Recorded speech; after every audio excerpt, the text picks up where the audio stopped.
ফরিদপুরে বাস পিকআপ সংঘর্ষে একই পরিবারের ৫ জন সহ নিহত ১৪। রমজানে নির্ধারিত দরেই বিক্রি করতে হবে ভোজ্য তেল, ফেরা যাবে না আগের দামে, হুঁশিয়ারি বাণিজ্য প্রতিমন্ত্রী। বান্দরবানে কুকি চীনের আরও ৯ সন্ত্রাসী আটক, অস্ত্র গুলি উদ্ধার।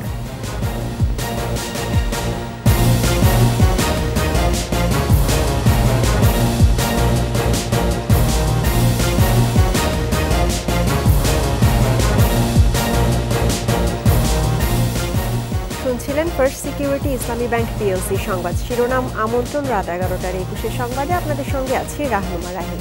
দর্শক, ২১শে টেলিভিশনের সংবাদ একই সাথে সরাসরি দেখতে পাবেন আমাদের ফেসবুক পেজ www.facebook.com/2124 অনলাইনে। ফরিদপুরে বাস পিকআপ ভ্যানের সংঘর্ষে একই পরিবারের ৫ জন সহ নিহত হয়েছেন ১৪ জন। ঘটনা তদন্তে ৭ সদস্যের কমিটি করেছে জেলা প্রশাসন। ময়মনসিংহে ২ বাসের সংঘর্ষে মারা গেছেন ২ জন। দুই দুর্ঘটনায় আহত ২০ জন হাসপাতালে চিকিৎসাধীন। প্রতিনিধিদের সহায়তায় রিপোর্ট করছেন খুরশিদ আলম মুকুল। ঢাকায় সরকারি অফিসে লিফটম্যানের কাজ করতেন ফরিদপুরের বোয়ালমারীর বেজিডাঙ্গার রাকিব হোসেন মিলন। ঈদের ছুটি কাটিয়ে পরিবারের সদস্যদের নিয়ে ফিরছিলেন কর্মস্থলে। তবে ঢাকায় পৌঁছানোর আগেই সড়কের বলি হয়ে স্ত্রী সুমি, ২ ছেলে রোহান ও সিহান এবং মাকে নিয়ে পাড়ি জমান না ফেরার দেশে। ঢাকা খুলনা মহাসড়কের ফরিদপুরের কানাইপুর তেঁতুলতলায় বাস পিকআপের সংঘর্ষে তাদের সঙ্গে নিহত হয়েছেন আরও ৯ জন। প্রত্যক্ষদর্শীরা জানান, ঢাকা থেকে ছেড়ে আসা ইউনিক পরিবহনের বাসটি রাস্তার গর্তে আটকে যায়। এ সময় দ্রুত গতিতে ছুটে আসা পিকআপ ভ্যানটি বাসটিকে আঘাত করে। এতে ঘটনাস্থলেই নিহত হন ১১ জন।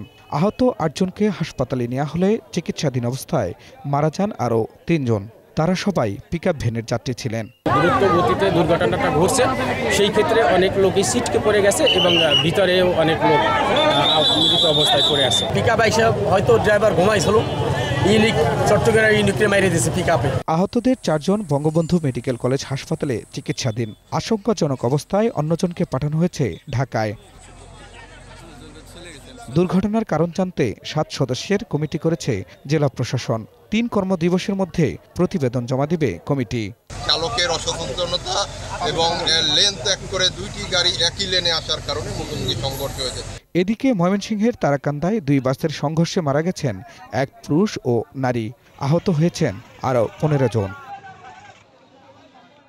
ঈদের ছুটিতে দেশের বিভিন্ন স্থানে এখন পর্যন্ত সড়কে প্রাণ হারিয়েছেন 90 জন। খুরশিদ আলম মুকুল, ২১শে টেলিভিশন। প্রকাশ্যে উপজেলা নির্বাচনের বিরোধিতা করলেও বিএনপির অনেকে নির্বাচনে অংশ নিচ্ছে বলে মন্তব্য করেছেন আওয়ামী লীগ সাধারণ সম্পাদক ওবায়দুল কাদের। ধানমন্ডিতে সংবাদ সম্মেলনে যুক্তরাষ্ট্রের আটলান্টিক কাউন্সিলের প্রতিবেদনের সমালোচনা করে ওবায়দুল কাদের প্রশ্ন করেন, যুক্তরাষ্ট্রে গণতন্ত্র কত ধাপ পিছিয়েছে? ইসরায়েলের প্রধানমন্ত্রী বেনিয়ামিন নেতানিয়াহুকে হিটলারের সাথে তুলনা করেন আওয়ামী লীগ সাধারণ সম্পাদক।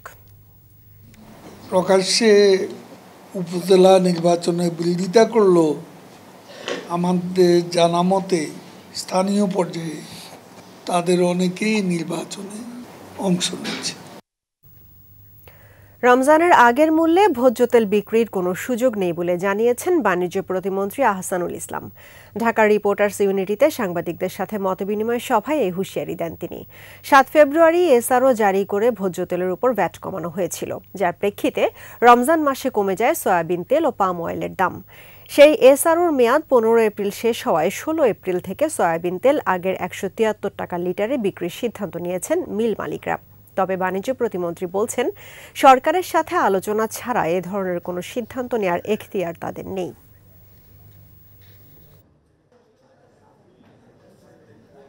ট্যারিফ কমিশন একটা আমদানি মূল্যের উপরে নির্ধারণ করে প্রাইস ঠিক করে। সো আমাদের ট্যারিফ কমিশন কাজ করতেছে, কি দামে তারা র ম্যাটেরিয়াল আনতেছে তার সাথে যৌক্তিক প্রসেসিং ফি ধরেই আমরা একটা দাম নির্ধারণ করে দিব। আগের দামে ফিরে যাওয়ার কোনো সুযোগ নাই। সন্ত্রাসী সংগঠন কুকি-চীন ন্যাশনাল ফ্রন্টের কেএনএফ-এর আরও 9 সদস্যকে আটক করেছে যৌথ বাহিনী। উদ্ধার করা হয়েছে অস্ত্র ও গুলি। বান্দরবানের রুমা উপজেলার দুর্গম পাহাড়ি এলাকা ধুপানি ছড়াপাড়ায় সেনাবাহিনীর নেতৃত্বে যৌথ বাহিনীর চলমান অভিযানে তাদের আটক করা হয়। উদ্ধার করা হয় 9টি এলজি, 19 রাউন্ড গুলি, 2টি মোবাইল ফোন ও 2টি আইডি কার্ড। 2 এপ্রিল রাতে রুমায় সোনালী ব্যাংকে সশস্ত্র হামলা চালিয়ে পুলিশ ও আনসার সদস্যদের অস্ত্র লুট করে কেএনএফ। অপহরণ করে ব্যাংক ম্যানেজার নিজামুদ্দিনকে। পরে অভিযানে নামে যৌথ বাহিনী। অভিযানে এ পর্যন্ত 78 জনকে গ্রেফতার করা হয়েছে।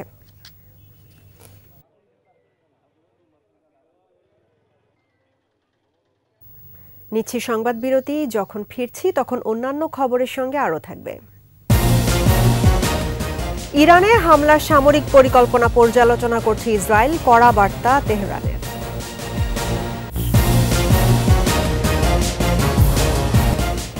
আমন্ত্রণ আবারও রাত 11টার 21 সংবাদে। অনিবন্ধিত ও অবৈধ অনলাইনের বিরুদ্ধে ব্যবস্থা নেওয়া হবে বলে জানিয়েছেন তথ্য সম্প্রচার প্রতিমন্ত্রী মোহাম্মদ আলী আরাফাত। সচিবালয়ে অনলাইন নিউজ পোর্টাল অ্যাসোসিয়েশনের সঙ্গে মতবিনিময় সভায় তিনি বলেন, সংবাদ মাধ্যমকে সরকারের নিবন্ধনের একটা প্রক্রিয়া আছে, তা অনলাইন সংবাদ মাধ্যমের জন্য কার্যকর করা দরকার। তথ্য প্রতিমন্ত্রী বলেন, সংবাদ মাধ্যমের স্বাধীনতাকে ব্যবহার করে কেউ নিয়মের ব্যত্যয় করছে কিনা সেদিকে নজর রাখা হচ্ছে।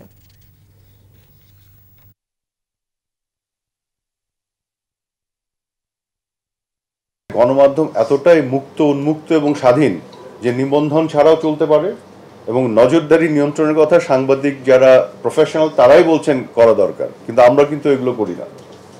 যেটা প্রমাণ করে মাননীয় প্রধানমন্ত্রী বঙ্গবন্ধু কন্যা শেখ হাসিনার সরকার মুক্ত গণমাধ্যম এবং গণমাধ্যমের পূর্ণাঙ্গ স্বাধীনতায় বিশ্বাস করে। আর এরই সঙ্গে শেষ করছি রাত 11টার 21 সংবাদ। তবে যাবার আগে ফার্স্ট সিকিউরিটি ইসলামী ব্যাংক পিএলসি সংবাদ শিরোনামগুলো জানাবো আরও একবার। ফরিদপুরে বাস পিকআপ সংঘর্ষে একই পরিবারে 5 জন সহ নিহত 14। রমজানে নির্ধারিত দরেই বিক্রি করতে হবে ভোজ্য তেল, ফেরা যাবে না আগের দামে, হুঁশিয়ারি বাণিজ্য প্রতিমন্ত্রী। এবং বান্দরবানে কুকি-চীনের আরও 9 সন্ত্রাসী আটক, অস্ত্রগুলি উদ্ধার।